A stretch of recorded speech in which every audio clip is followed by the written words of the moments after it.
भाई साहब 125 करोड़ में ऐसा सिनेमा कौन बनाता है? मैं हाथ जोड़कर ऋषभ शेट्टी सर से गुजारिश करता हूँ, इतने कम बजट में इतना खूबसूरत सिनेमा मत बनाया करो, वरना कहीं ऐसा ना हो ये 600-700 करोड़ बजट वाले आपका ये सिनेमा देखकर शर्म के मारे चुल्लू भर पानी में डूब के ना मर जाए। सच में इन्होंने 125 करोड़ बजट में से एक भी पैसा फालतू का बर्बाद नहीं किया है। इन्होंने एक एक पैसा मूवी की क्वालिटी बढ़ाने में खर्च किया है, वरना बाकी लोगों का आपको तो पता ही है, मूवी का 600-700 करोड़ बजट बस हीरोइंस के फूलों पर ही खर्च कर देते हैं। और कुछ लोग तो ऐसे भी होते हैं जो एक ही एक्सप्रेशन के साथ खड़े खड़े ही पूरी मूवी बना देते हैं। और दूसरी तरफ इन्हें देखो, जो खुद राइटर होते हैं, फिर डायरेक्शन का काम भी खुद ही करते हैं। यही नहीं, ये अपनी मूवी में मेन लीड एक्टर का काम भी खुद ही करते हैं। और ऐसा भी नहीं है कि ये बस खड़े खड़े ही एक्टिंग करते हैं। अब कांतारा देखो या कांतारा चैप्टर 1 देखो, यहाँ ऋषभ शेट्टी ने अपने पूरे शरीर के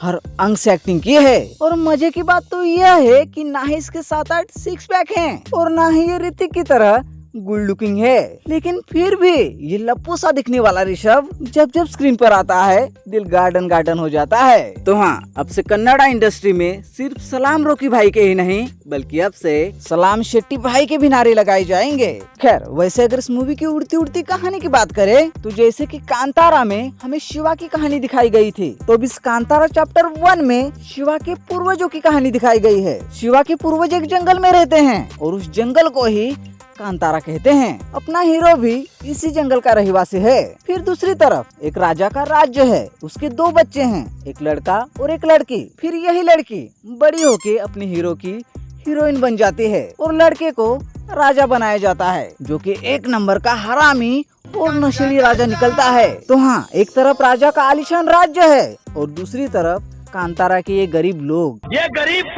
की माँ की। अब इनका रूल कुछ ऐसा है कि राजा के लोग कांतारा जंगल नहीं जा सकते और कांतारा के लोग राजा के इलाके में नहीं आ सकते। लेकिन ये नशेड़ी राजा एक दिन उस कांतारा जंगल को छू करके फट से वापस भाग आता है। मगर क्यों?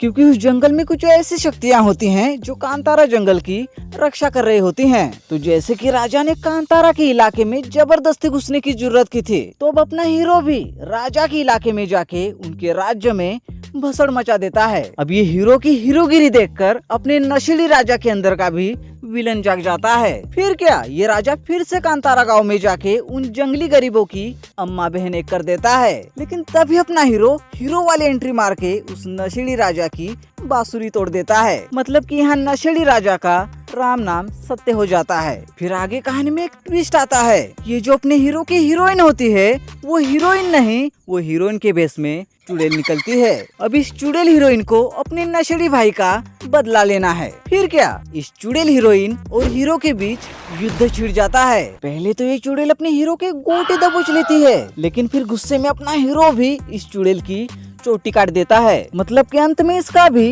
राम नाम सत्य हो जाता है। तो हाँ, बेसिकली यही है कांतारा चैप्टर 1 की कहानी। और ये कहानी मैंने जिस तरीके से आपको सुनाई है, ये इतनी सीधी सादी तो बिल्कुल भी नहीं है। इस कहानी में इतने ज्यादा ट्विस्ट एंड टर्न है कि जब वो सारे ट्विस्ट आपके सामने रिवील किए जाते हैं, तब आपके मुंह से बस यही निकलता है कि अरे मोरी मैया, ये कैसा सिनेमा देख लिया। तो हाँ, इस सिनेमा को आप हल्के में लेने की भूल बिल्कुल भी मत करना। ये सिर्फ एक मूवी नहीं है, ये हमारे लिए सेलिब्रेशन है। आप इस मूवी में इतना डूब जाते हो कि आप सीधा कांतारा की दुनिया में पहुंच जाते हो और इस दुनिया को आप अंदर से महसूस भी कर पाते हो। तो हाँ, अगर आप सच में सिनेमा लवर हो और अगर आपने यह सिनेमा नहीं देखा, तो फिर आपसे बड़ा दोगला इंसान इस दुनिया में कोई नहीं होगा। मतलब कि एक सिनेमा होता है नैयो लगदा दिल तेरे बिना, जिसे हम हबू सिनेमा कहते हैं। दूसरा सिनेमा होता है तन्नानी नारो नन्नानी नारो तारे नारेनो, जो होता है स्टाइलिश मासी सिनेमा।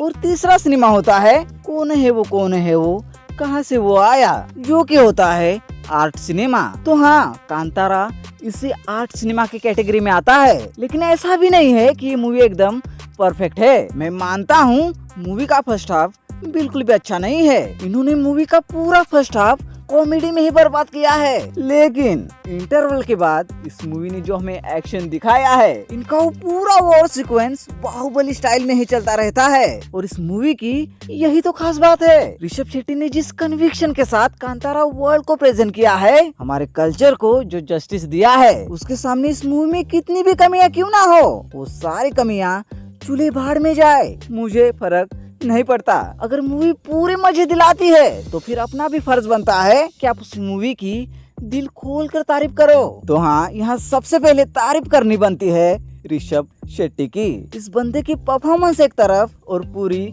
मूवी एक तरफ। ऋषभ शेट्टी ने हमें ये जो मास्टरपीस सिनेमा दिया है, उसके बदले ऋषभ शेट्टी सर, आप हमारी तरफ से आलू खा लो। उसके बाद मैं तारीफ करना चाहूँगा उस सीजीआई वाले टाइगर की। सबसे पहले तो ये टाइगर सीजीआई वाला लग ही नहीं रहा था। ये टाइगर इतना रियल लग रहा था कि इस टाइगर के सामने अपना जॉकी श्रॉफ का छोटा टाइगर भी नकली लगने लगता है। अगली तारीफ करनी बनती है गुलशन देवैया की। इस बंदे ने जिस तरह से नशेड़ी राजा की जो एक्टिंग करी है, सच में इस कैरेक्टर ने मुझे मेरे नशेड़ी दादाजी की याद दिला दी। अगली तारीफों की हकदार है रुक्मिणी जी। जहाँ एक तरफ बॉलीवुड में हीरोइंस को बिकनी पहना के उन्हें कुत्तों की तरह नचवाया जा रहा है, वही दूसरी तरफ कांतारा में एक हीरोइन हीरो की कह के ले रही है। खैर, इस मूवी की जितनी भी तारीफ की जाए कम है। तो हाँ, अब अंत में बस इतना ही कहना चाहूँगा, चलो कोई तो है जो आज भी सिनेमा दिल से बनाता है, वरना आजकल के लोग सिनेमा कम और चुतिया ज्यादा बनाते हैं।